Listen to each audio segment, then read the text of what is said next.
Oh, say, can you see? Aloha. I'm Bob Starkman, the Deputy Director here at the Hawaii Job Corps Center, and I'm honored and blessed to be your host from sitting before you. We are incredibly proud of you. The staff here on Center, we have seen you work hard, we've seen you struggle, we've seen you overcome. As we gather, we'd like to thank and recognize our special guests that have joined us here for the graduation this evening.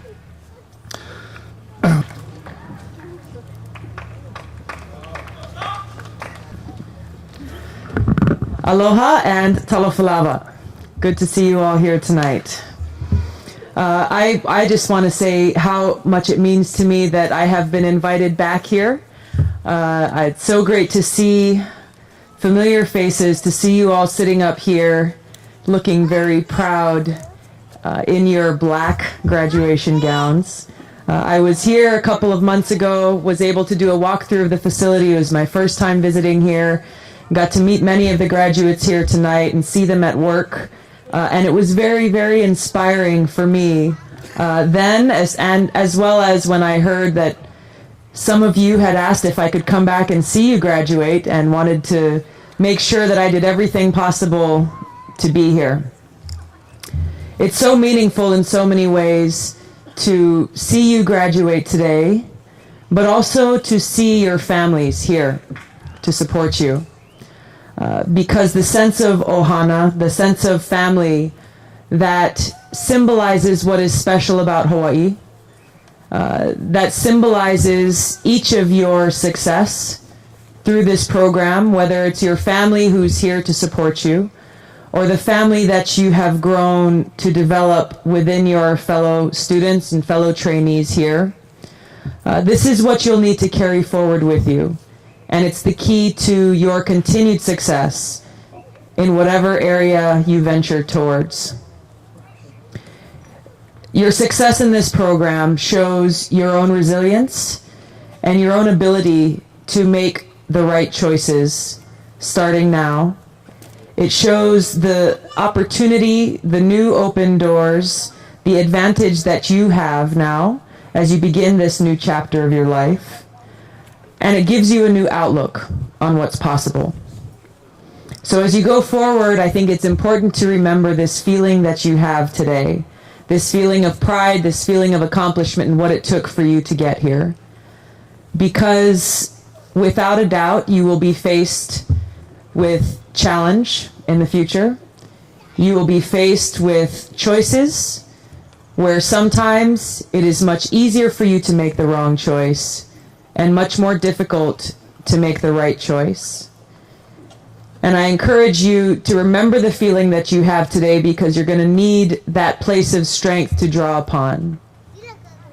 As you look out on your family members, some of you have children here, your boyfriends or girlfriends or parents or siblings, and you see how proud they are of what you've accomplished. You will look back on this day, look back on the pride that is shared amongst everyone here, and use that as a place of strength, always to make that right decision, both for yourself and for your family and for your community. You'll face people who will tell you, I don't think you can do this. And I encourage you not to respond with anger, but to stand there and smile, say mahalo for your time, and you push through and you keep going, because you know what you're fighting for. You're fighting for your own future, for the future of your family members, for the pride that our entire community stands here today in you and your future and what you can accomplish. Because there are no limits. Whatever your field that you choose to work in, no one can stand in your way. The only limitations that stand before you are the limitations that you allow to be placed on yourself. We come from the most beautiful state in the country, with the most beautiful people, and the most powerful secret weapon that exists, aloha. What does that mean? Aloha means many things, but at the very core, is a place of great strength that gives you courage to do the right thing, to stand up for what is right in the face of what is wrong, when faced with much adversity, to push through, to treat others with respect, to take the high road even when everyone else is in the mud, to understand that each of us has a responsibility to be a good example for others. So I ask you and challenge you to take this spirit of aloha with you wherever you go, in whatever new adventure you embark upon, because with that spirit of aloha, you bring our entire people, our entire state, our entire community standing with you. I'm so pleased I had the chance to meet a few of you before we got started. I want to say a special congratulations to Jimerson, who took his oath of citizenship today, in addition to graduating from the program, and who also plans to join the Army. Yes, the Army. Yes, the Army, yes. I got a chance to meet Daniel's dad, Clinton, who came all the way out here from the Big Island to see his son graduate very proudly.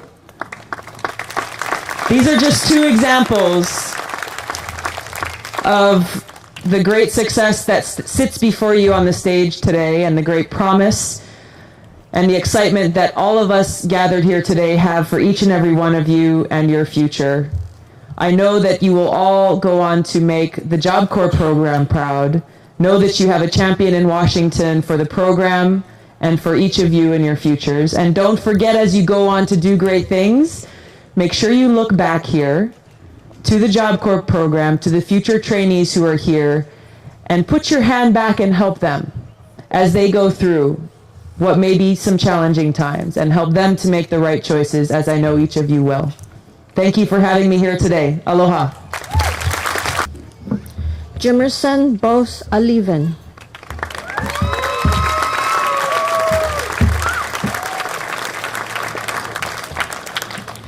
Jimerson's trade is the painting trade. His life goal is to join the military, continue his education, own his own business, and have his own family. Good realistic plan. Second, he knows how to work this plan, and those two things definitely make him a good leader. Jimerson Aliven.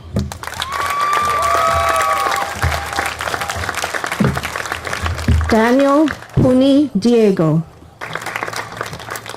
Daniel's trade with facility maintenance. His life goal is to be successful as an electrician and to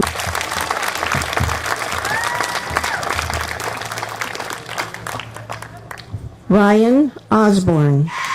Ryan Osborne.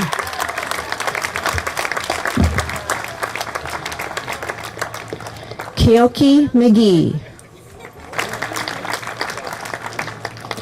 Keoki's trade was facility maintenance. His life goal is to get into that's his mind to. Keoki McGee.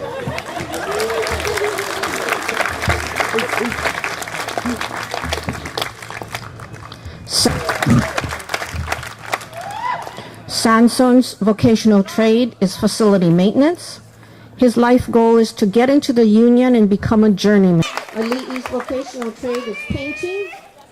Her life goal is to never stop learning the skills in trade, academic, employability, and lives out of her that she is always very respectful to others and works. Elijah Mawai.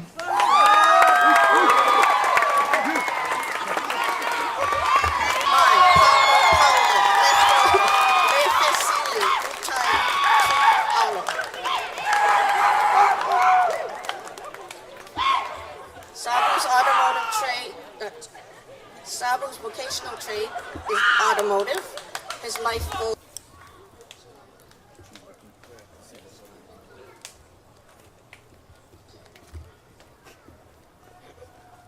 integrity.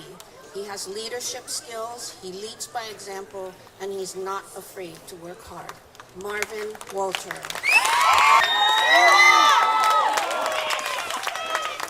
Shayla's trade is culinary arts, and her life goal is to continue to work in the culinary field. Miss I complete her trade and she's happy to see her work in the field she enjoys. Shayla Peters. Christofferson. Chelsea's vocational trade is landscaping. Her life goal is to become a professional artist and writer.